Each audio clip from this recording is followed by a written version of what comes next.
Doctor Arshad veterinary clinic YouTube channel पे welcome.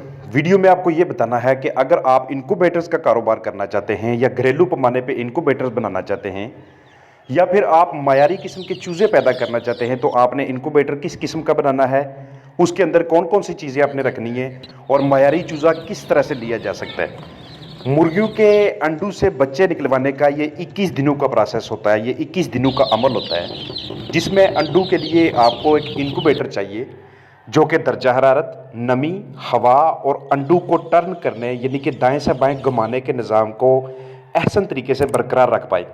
और जब चूज़े निकल आएँ तो उनकी सेक्सिंग की जाए, मतलब कि मुर्गी मुर्गा अलग किया जाए, ए ग्रेड अलग किया जाए, बी ग्रेड अलग किया जाए, सी ग्रेड अलग किया जाए।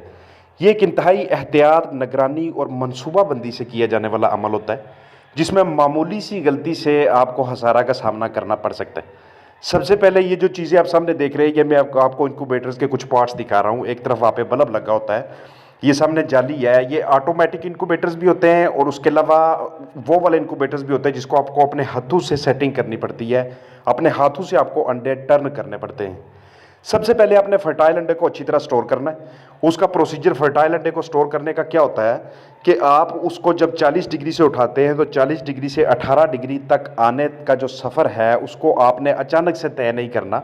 मतलब पहले आपने 40 से 36 पे लेके आना है, फिर 32 डिग्री, फिर 28, फिर 26, 24, 20, 18, इस तरह से आप एक एक डिग्री, दो दो डिग्री, तीन तीन डिग्री करके नीचे आते जाएंगे। अचानक से आपने अंडे को 40-41 से उठा के 18-20 में रख दिया तो वहाँ पे उसको टेम्परेचर शॉक हो जाएगा, उसके अंदर बच्चा मर जाएगा।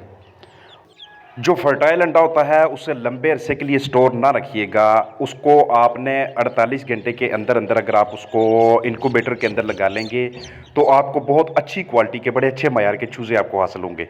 अब जितना ज़्यादा लंबा अरसा फर्टाइल अंडे को स्टोर करके रखेंगे और उसके बाद आप इनक्यूबेटर के अंदर लगाएंगे, उतना हैचबिलिटी कम होगी। हैचबिलिटी मतलब कि जितने अंडे लगाए थे उसमें से कितने चूज़े निकले, उसकी परसेंटेज को कहते हैं।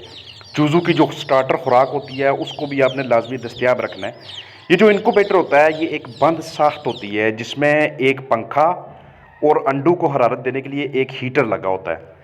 मैं आपको हमेशा ये राय दूंगा कि वो वाला इनक्यूबेटर ख़रीदें या वो वाला इनक्यूबेटर बनाएं जिसमें खुद साख्त खसूसियात हों, यानी कि जिसमें ऑटोमेटिक फ़ीचर्स लगे हों, जैसे कि अंडे को घुमाने वाली ट्रे। क्योंकि अंडे के अंदर चूज़े की बाकायदा और अच्छी नशोनुमा के लिए ये ज़रूरी है कि चूज़ा अंडे के छिलके की अंदरूनी दीवारों से ना चिपके। इसलिए हम वहाँ पे एक ऐसा सिस्टम इंस्टॉल करते हैं कि जिससे वो वाली ट्रे हरकत करती रहती है दाएं बाएं जानब हल्की हल्की, जिसके अंदर अंडे पड़े होते हैं।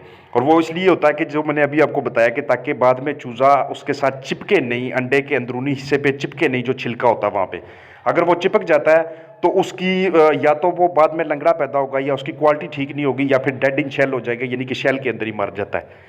ये पंखा जो दरमियान में मैं दिखाया पहले आपको, ये इसलिए लगा होता है ताकि हरारत की तकसीम तमाम अंडों तक पहुंचे, क्योंकि कुछ अंडे ऊपर वाली ट्रे में होते हैं, कुछ नीचे वाली ट्रे के अंदर होते हैं। आपके पास फर्टाइल अंडों की आमद से एक हफ्ता पहले आपके पास इनक्यूबेटर मौजूद होना चाहिए, क्योंकि अंडा लगाने से पहले जरासीम कुशी करना बहुत ज़रूरी होता है।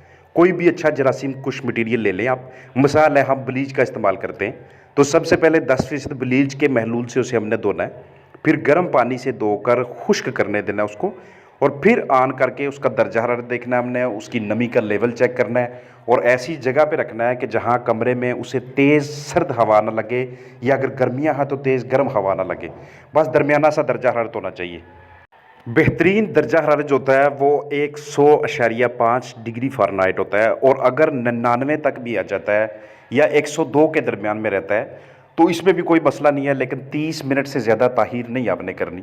इसलिए थर्मामीटर पे आपने गहरी नज़र रखनी है, क्योंकि अगर बहुत ज़्यादा ताहीर हो जाती है तो उस सूरत में या तो दर्जा हरारत बहुत ऊपर चला जाएगा या बहुत नीचे चला जाएगा, और नमी भी उस सूरत में ऊपर नीचे होने की वजह से ना वहाँ पे फिर टर्निंग रहती है एग्स की, ना ही वहाँ पे वेंटिलेशन यानी कि हवा का अच्छा गुजर होता है, और फिर वहाँ पे आपका हैच, आपकी सेटिंग का जो रिज़ल्ट आता है वो आपको ख़राब आता है। अगर अंडा 55 ग्राम से ज़्यादा का आप लगा रहे हैं या 55 से 60 ग्राम के दरमियान लगा रहे हैं तो नमी ज़्यादा से ज़्यादा 75% तक भी चले जाए तो तब भी मायारी चूज़ा निकलेगा। अगर वज़न कम है तो नमी 50% से जितनी ज़्यादा कम होगी, जितनी ज़्यादा नीचे आएगी, उतना ही कमज़ोर चूज़ा उसमें से निकलने वाला है। इसलिए पानी वाला बर्तन जो होता है वो भरा हुआ होना चाहिए।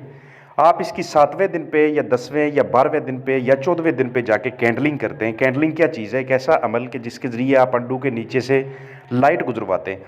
अगर तो बिल्कुल आपको अंडे वहाँ पे साफ नज़र आते हैं, बीच में कोई चीज़ नहीं है, तो उसका मतलब है ये अंडा फर्टाइल ही नहीं था। अगर वो सारे का सारा आपको काला नज़र आता है, तो उसका मतलब ये है कि इसमें से चूज़ा बना है, लेकिन वो बाद में उसकी डेथ हो गई है, मौत हो गई है।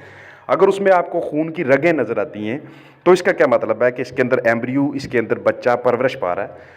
तो इस दौरान जो आपको अंडे कैंडलिंग के दौरान ऐसे नज़र आते हैं कि जो बिल्कुल ही इनफर्टाइल हैं, जिनके अंदर बच्चा बना ही नहीं या बच्चा डेड हो गया है, उनको लाजमी बाहर निकाल लेना।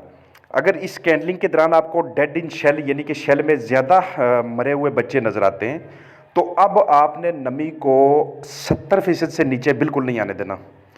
पानी का चाहे आपको दूसरा बर्तन रखना पड़े, चाहे साथ तीसरा बर्तन रखना पड़े। इसलिए नमी को बाकायदगी से चेक करने के लिए हाइग्रोमीटर का वहाँ पे इस्तेमाल आपने लाजमी करना है। दरवाज़ा बार बार आपने बिल्कुल नहीं खोलना, क्योंकि इससे दर्जा हरारत और नमी ऊपर नीचे होते रहते हैं। 18 से 21 दिनों के दरमियान हवा के बहाव को ज़्यादा तेज़ करना है आपने, लेकिन ध्यान रखना कि दर्जा हरारत उसका 99 से 99 से नीचे नहीं आना चाहिए। अंडे की नोक को आपने हमेशा नीचे की जानब रखना है, जो उसका मोटा हिस्सा होता है वो ऊपर की जानब रखना है, क्योंकि वहाँ से एम्ब्रियो ने, वहाँ से चूज़े ने सांस लेनी होती है, वहाँ से उसने ऑक्सीजन लेनी होती है। अगर वो हिस्सा आप नीचे कर देंगे, नोक ऊपर कर देंगे, तो वो उसमें उल्टा लटका रहेगा और उसमें भी डेड इन शेल यानी कि छिलके के अंदर चूज़े के मरने के इम्कानात ज़्यादा हो जाते हैं, या फिर लंगड़ा चूज़ा वहाँ से पैदा होगा। अंडा दिन में कम अज़ कम 4 से 5 मरतबा टर्न होना चाहिए, ख़ास तौर पर अगर ज़्यादा अंडों वाला इनक्यूबेटर आप इस्तेमाल कर रहे हैं। 18 दिनों बाद अंडे को आपने, इसके बाद आपने टर्न नहीं करना। जो पहली तो सबसे कोशिश आपको ये नहीं चाहिए कि कोई भी आप गंदा अंडा इसमें ना लगाएं, लेकिन अगर कोई डर्टी एग आपको लगाना पड़ता है, खून वाला लगाना पड़ता है, तो सबसे निचली ट्रे में लगाएं, ताकि बाद में उसमें से कोई किसी भी किस्म के जरासीम जो हैं वो अगर उससे निकलते भी हैं या उसके छिलके के ऊपर से पानी की वजह से, नमी की वजह से ये खून नीचे बहता है, तो दूसरे अंडे इससे ख़राब ना हो। एक चीज़ होती है हैच विंडो। जब आपका चूज़ा निकलना स्टार्ट होता है ना, तो कोशिश कीजिए कि पहला चूज़ा निकलने से लेकर आखिरी चूज़ा निकलने तक का जो दरमियानी फासला है वो बहुत ज़्यादा ना हो। अगर ये हैच विंडो या ये फासला बहुत ज़्यादा हुआ, तो आपके चूज़ा बी ग्रेड, सी ग्रेड चूज़ा ज़्यादा निकलेगा। इसलिए हैच विंडो जितनी कम होती है, उतना बेहतर और अच्छी क्वालिटी का चूज़ा होता है। डे हैच डेब्रिस को देखा करें, यानी कि हैच वाले दिन जितने आपके चूज़े मरे हैं, उन अंडों को खोल के देखा करें जिनमें से चूज़े नहीं निकले। आपको उससे बेहतरीन तयन होता है कि मुझसे गलती कहाँ पे हुई है और मैंने सुधार कहाँ पे करना है।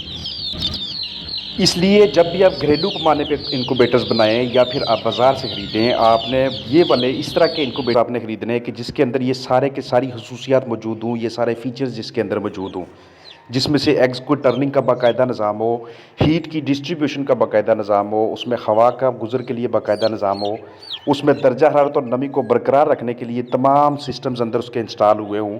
आप किसी भी किस्म का कोई जुगाड़ी इनक्यूबेटर बना के या जुगाड़ी निज़ाम रख के, आपको रिज़ल्ट तो कुछ किसी हद तक मिलेगा, लेकिन आप जिसकी तवक्को कर रहे हैं या जितनी मेहनत की है आपने, वो चीज़ आपको हासिल नहीं होगी।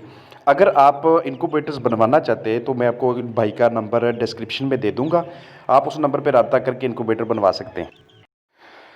अपना ख्याल रखिएगा। फ़ी अमान अल्लाह।